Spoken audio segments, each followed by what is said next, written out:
se joignirent aux autres dans le salon de Lady Catherine. Madame les reçut poliment, mais il était clair que leur compagnie lui était beaucoup moins agréable que lorsque Lady Catherine ne trouvait personne d'autre à inviter. Elle ne s'intéressait guère qu'à ses neveux, à qui elle parlait, à Darcy surtout, beaucoup plus qu'à n'importe qui d'autre dans la pièce. Le colonel Fitzwilliam semblait vraiment heureux de les revoir. Il accueillait avec plaisir le moindre changement à Rosings, et cela d'autant plus que la ravissante amie de Mrs. Collins lui avait fait beaucoup d'effet. Il s'assit donc à ses côtés et parla si agréablement du Kent et du Hertfordshire, du plaisir qu'il y a à voyager ou à rester chez soi, de nouveautés en matière de livres et de musique qu'Elisabeth ne s'était encore jamais autant divertie en ces lieux. Il me bavardait avec tant de vigueur et d'enthousiasme qu'ils en vinrent à attirer l'attention de Lady Catherine elle-même, ainsi que celle de M. Darcy. Il avait vite tourné les yeux vers eux à plusieurs reprises, l'air intrigué, et au bout d'un moment, il devint évident que madame partageait le même sentiment, car elle n'hésita pas à les interpeller. « Qu'êtes-vous en train de dire, Fitzwilliam? De quoi parlez-vous? Que racontez-vous à Miss Bennet? Laissez-moi écouter de quoi il s'agit. » « Nous parlons de musique, madame, dit-il lorsqu'il ne fut plus possible d'esquiver. « De musique? Alors parlez plus fort, je vous prie. De tous les sujets, c'est celui que je préfère. Il faut que je participe à la conversation si vous parlez de musique. Il y a, à mon sens, peu de gens en Angleterre qui apprécient la musique plus authentiquement que moi, ou qui est naturellement meilleure qu'eux. Si j'avais eu la chance de l'apprendre, j'aurais joué à merveille. Anne aussi, si sa santé délicate le lui avait permis. Je suis sûre qu'elle aurait été une fabuleuse interprète. Est-ce que Georgiana fait des progrès, Darcy? Monsieur Darcy vanta affectueusement le talent de sa sœur. Je suis très heureuse d'entendre dire tout ce bien d'elle, dit Lady Catherine, et dites-lui de ma part, je vous prie, que l'excellence exige beaucoup d'exercice. Je vous assure, madame, répliqua-t-il, qu'elle n'a pas besoin de tels conseils. Elle pratique très régulièrement. Tant mieux, on ne saurait jamais trop en faire, et la prochaine fois que je lui écrirai, je lui enjoindrai de ne négliger ses exercices sous aucun prétexte. Je dis souvent aux jeunes femmes que l'excellence en musique ne saurait s'acquérir sans une pratique constante. J'ai dit plusieurs fois à Miss Bennet qu'elle ne jouera jamais vraiment bien si elle ne s'exerce pas davantage. Et bien que Mrs. Collins ne possède pas d'instrument, elle est, comme je lui ai souvent dit, tous les jours la bienvenue à Rosings pour venir jouer du pianoforte dans la chambre de Mrs. Jenkinson. Elle ne dérangerait personne, vous savez, dans cette partie de la maison. Monsieur Darcy parut avoir un peu honte des mauvaises manières de sa tante et ne répondit pas. Une fois le café pris, le colonel Fitzwilliam rappela à Elisabeth sa promesse de lui jouer un morceau, et elle s'installa tout de suite face à l'instrument. Il tira une chaise pour se mettre à côté d'elle. Lady Catherine écouta la moitié d'une chanson et se remit à parler à son autre neveu. Puis ce dernier s'éloigna et s'approchant à pas mesurés du pianoforte comme il avait coutume de le faire, il se plaça de façon à bien voir le visage de la belle musicienne. Elisabeth s'aperçut de son manège et, à la première pause qui se présentait, elle se tourna vers lui avec un sourire malicieux. « Vous voulez me faire peur, monsieur Darcy, en venant m'écouter du haut de votre grandeur. Mais je ne me laisserai pas impressionner, même si votre sœur, elle, joue si bien. Il y a chez moi une manière d'opiniâtreté qui fait que je ne me laisse jamais effrayer. Chaque fois qu'on essaye de m'intimider, je n'en ai plus que plus de courage. »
a vécu dans le monde n'a pas l'air de se faire valoir auprès d'inconnus.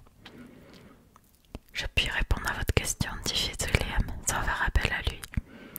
C'est parce qu'il ne s'en donne pas la peine. Je n'ai assurément pas le talent de certains, déclara Darcy, pour parler facilement à des gens que je n'ai jamais rencontrés auparavant. Je suis incapable de prendre le ton de leur conversation ou d'avoir l'air intéressé par ce qui les préoccupe, comme je le vois souvent faire. Mes doigts, répliqua Elisabeth, ne se déplacent pas sur cet instrument avec autant de maîtrise que ceux de bien d'autres dames. Ils n'ont ni la même force, ni la même rapidité, et n'ont pas la même expressivité. Mais j'ai toujours pensé que c'était ma faute, parce que je ne voulais pas me donner la peine de m'exercer, et non parce que je crois que mes doigts seraient moins aptes à l'excellence que ceux d'une autre. Darcy sourit et dit « Vous avez parfaitement raison. Vous avez fait bien meilleur usage de votre temps. Quiconque a le privilège de vous entendre ne peut imaginer qu'il vous manque quoi que ce soit. Vous et moi répugnons à nous produire en public devant des inconnus. » À ce point, ils furent interrompus par Lady Catherine qui leur demanda de quoi ils parlaient. Elisabeth se remit aussitôt à jouer. Lady Catherine s'approcha et, après avoir écouté quelques instants, dit à Darcy « Miss Bennet ne jouerait pas mal du tout si elle s'entraînait davantage et pouvait bénéficier des conseils d'un professeur à Londres. Elle a un très bon doigté, mais elle est moins douée qu'Anne. Anne aurait été merveilleuse.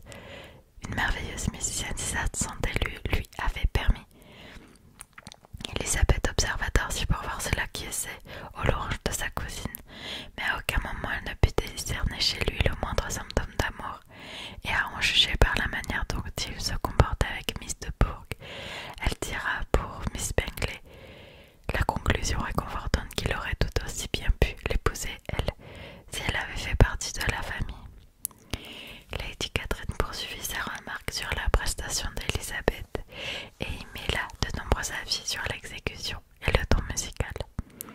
Elisabeth les écoutait avec une patience et une courtoisie infinie, et à la demande de ces messieurs, elle continua à jouer jusqu'à ce que la voiture de madame fût prête à les ramener chez eux. Chapitre 9. Le lendemain matin, Mrs. Collins et Maria étaient occupées au village et Elisabeth se trouvait seule en train d'écrire à Jane. Elle sursauta en entendant sonner à la porte, signe qu'un visiteur était là. Comme elle n'avait pas entendu de voiture, elle pensa qu'il pouvait s'agir de Lady Catherine. Craignant que ce ne fût elle, elle était en train de ranger sa lettre à moitié terminée pour échapper à toute question impertinente. Lorsque la porte s'ouvrit, et qu'à sa très grande surprise, Monsieur Darcy, et uniquement Monsieur Darcy, pénétra dans la pièce. Il parut lui aussi étonné de la trouver seule, et s'excusa de son intrusion en lui disant qu'il pensait trouver là toutes les autres dames.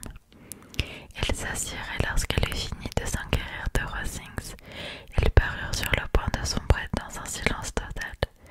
Il était nécessaire de trouver quelque chose à dire et, face à cette urgence, elle se rappela soudain le moment où elle l'avait vu pour la dernière fois dans le Hertfordshire. Curieuse de savoir ce qu'il aurait à dire au sujet de leur départ précipité, et s'exclama « Vous avez quitté Netherfield bien rapidement en novembre dernier, Monsieur Darcy. Cela a dû être une surprise très agréable pour Monsieur Bingley que de vous voir tous le suivre aussi vite, car, si mes souvenirs sont bons, il n'était parti que la veille.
demi-journée de voyage. Oui, j'appelle cela une distance très courte. Jamais je n'aurais considéré que la distance pouvait être l'un des avantages de ce mariage, s'écria Elisabeth. Je n'aurais jamais dit que Mrs. Collins était installée près de sa famille. Cela prouve bien l'attachement que vous éprouvez pour le Hertfordshire. J'imagine que tout ce qui se situe au-delà du proche voisinage de Longbourn vous semble éloigné. En parlant, il esquissa ce qui ressemblait à un sourire qu'Elisabeth crut comprendre. Il croyait sans doute qu'elle songeait à Jane et à Netherfield et répondit en rougissant. Je ne nie pas qu'il puisse arriver qu'une femme soit installée trop près de sa famille. L'éloignement et la proximité sont des notions relatives et dépendent de circonstances variées. Lorsqu'on a assez d'argent pour que les dépenses liées au voyage paraissent négligeables, la distance ne constitue pas une gêne. Or, ce n'est pas le cas ici. Monsieur et Mrs. Collins jouissent d'un revenu confortable, mais qui n'est toutefois pas assez important pour leur permettre des déplacements fréquents. Et je suis convaincue qu'à moins de réduire la distance de plus de la moitié, mon ami n'estimerait pas vivre à proximité de sa famille.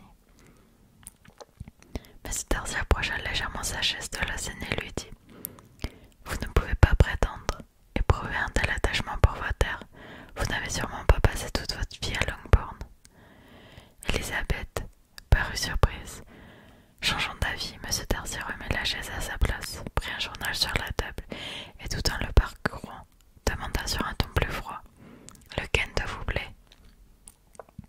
Un bref dialogue s'ensuivit sur la région, calme et concis de part et d'autre. Il fut vite interrompu par l'arrivée de Charlotte et de sa sœur qui rentraient tout juste de promenade. Ce tête-à-tête les étonna. M. Darcy leur expliqua la méprise qui était responsable de son intrusion auprès de Miss Bennet, et après être resté assis quelques minutes de plus sans dire un mot, il quitta les lieux. « Qu'est-ce que cela peut bien vouloir dire » s'exclama Charlotte dès qu'il fut parti. « Ma chère Elisa, il doit être amoureux de toi, sinon il ne serait jamais venu nous voir sans autre forme de cérémonie. » Mais lorsqu'Elisabeth lui parla du silence qu'il avait observé, cette hypothèse ne parut plus vraiment plausible, même à Charlotte, et après diverses conjectures, elles furent finalement réduites à supposer qu'il n'avait rendu cette visite que faute de trouver mieux à faire, ce qui était probable à pareil moment de l'année. Impossible d'avoir la moindre activité de plein air. À l'intérieur, en revanche, il y avait Lady Catherine, des livres, un billard, mais les messieurs ne peuvent pas passer leur vue enfermée. Dès lors, la proximité du presbytère ou le chemin agréable qui y conduisait, où les gens qui y vivaient, offraient aux deux cousins la tentation presque quotidienne de s'y rendre à pied. Ils arrivaient à divers moments de la matinée, parfois séparément, parfois ensemble, et de temps à autre, accompagnés de leur tante. Aux yeux de tous, il était évident que le colonel Fitzwilliam venait là parce qu'il avait du plaisir à se retrouver avec eux, et un tel sentiment faisait bien sûr de lui un être plus recommandable encore. La satisfaction qu'Elisabeth éprouvait à se trouver en sa présence, tout comme l'évidente admiration qu'il avait pour elle, lui rappelait son ancien favori, George Wickham. Et bien qu'en comparant les deux hommes, elle trouvait moins de séduisance, douceur dans les manières du colonel Fitzwilliam, elle voyait en lui un esprit des mieux informés. Mais les raisons qui pouvaient pousser Darcy à se rendre si souvent au presbytère demeuraient difficiles à comprendre. Ce n'était pas pour l'accompagner, puisqu'il restait souvent assis pendant une dizaine de minutes sans ouvrir la bouche, et que lorsqu'il parlait, il semblait le faire par nécessité plutôt que par joie, plus pour sacrifier aux convenances que par plaisir. Il paraissait rarement enjoué. Mrs. Collins ne savait que penser de lui. Les moqueries que le colonel Fitzwilliam réservait parfois à sa torpeur prouvaient qu'il ne se comportait pas ainsi d'habitude. Charlotte ne le connaissait pas assez pour trancher, et comme elle aurait voulu croire que ce changement était dû à l'amour et à celle qui était l'objet de son amour, son amie Elisa, elle s'appliqua sérieusement à tenter d'en savoir plus. Elle l'observait chaque fois qu'ils étaient à Rosings ou qu'ils venaient à Handsworth, mais sans grand succès.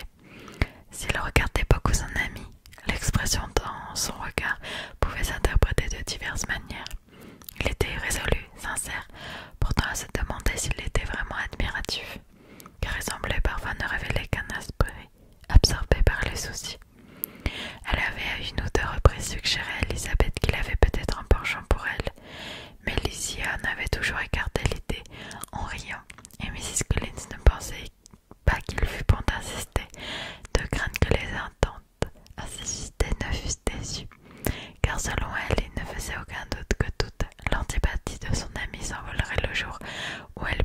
imaginé avoir une emprise sur lui. Dans les plans affectueux qu'elle échafaudait pour Elisabeth et pensait parfois la marier au colonel Fitzwilliam, il était incontestablement le plus agréable des deux hommes. Il était certain qu'il l'admirait et sa situation faisait un parti enviable. Toutefois, pour contrebalancer ses avantages, M. Darcy se trouvait en possession d'attribuer de nombreux bénéfices, ce dont son cousin ne pouvait se prévaloir.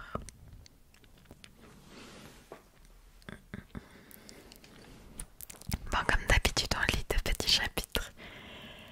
Je m'écouterai, je lirai tout de suite. Mais je viens de tourner 2 vidéos YouTube d'affilée et j'ai plus de place sur ma carte mémoire.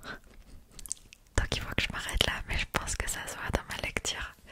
Je suis très enjouée. On a 50% du livre et du coup on commence vraiment à rentrer dans le vif du sujet et j'aime beaucoup trop, genre